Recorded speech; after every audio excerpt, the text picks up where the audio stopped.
Barcelona Muslim community কর্তৃক আয়োজিত ঈদ পুনর্মিলনী ও সাংস্কৃতিক অনুষ্ঠানের সম্মানিত সভাপতি, পরিচালক, উপস্থিত সম্মানিত ভাইরা, আসলে আমরা দীর্ঘ 1 মাস সিয়াম সাধনার পর আমরা আজকে যে অনুষ্ঠানটি করতে যাচ্ছি, আসলে এই একটি মাস আমরা যে সিয়াম সাধনা করলাম, আসলে মূল মেসেজটা কি, মূল অর্থটা কি?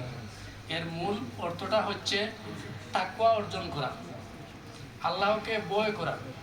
সূরা আল ইমরানে আল্লাহ রাব্বুল আলামিন বলেছেন, ইয়া আইয়ুহাল্লাযীনা আমানুত্তাকুল্লাহ হাক্কা তুকাতিহি ওয়া লা তামুতুন্না ইল্লা ওয়া আনতুম মুসলিমুন। হে ইমানদারগণ, তোমরা আল্লাহকে ভয় করো যেভাবে ভয় করা উচিত, এবং মুসলমান না হয়ে মৃত্যুবরণ করো না।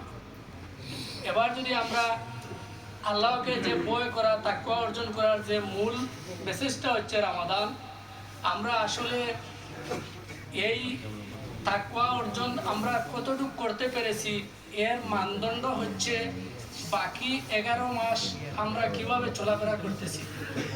যদি আমরা বাকি 11 মাস আল্লাহকে ভয় করে যদি তাকওয়া অর্জন করেছি কি করেছি না, যদি আল্লাহকে ভয় করে চলতে পারি, তাহলে বোঝা গেল যে আমরা বাকি 11টি মাস আমরা কি করেছি, আল্লাহর যে ভয় তাকওয়া অর্জন করা, প্রকৃত তাকওয়া অর্জন আমরা করতে পেরেছি।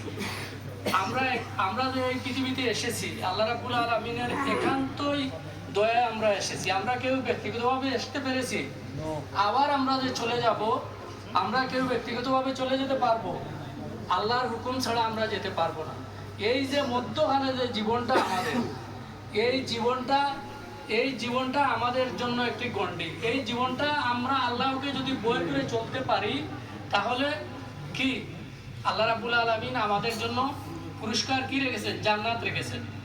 আর যদি আমরা এই ভয় থেকে বিন্দুমাত্র সরে যাই, তাহলে আমাদের জন্য কঠিন জাহান্নাম অপেক্ষা করেছে। সম্মানিত ভাইরা, রমজান প্রতি বছর আসে।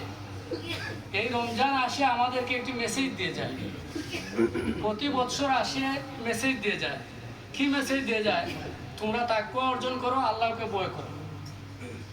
আমরা রমজান আসলে দেখা যায় আমাদের মসজিদ ভর্তি, আবার রমজান চলে গেলে নাই, মসজিদ খালি। তাহলে কি আমাদের তাকওয়া অর্জন হয়েছে? আল্লাহকে কি আমরা ভয় করতে পেরেছি? এতে করে বোঝা যায় যে আমরা আল্লাহর সাথে কি করেছি, আমরা তুলনা করতেছি। আমরা তাহলে আল্লাহর কাছে আমরা কি আশা করতে পারি?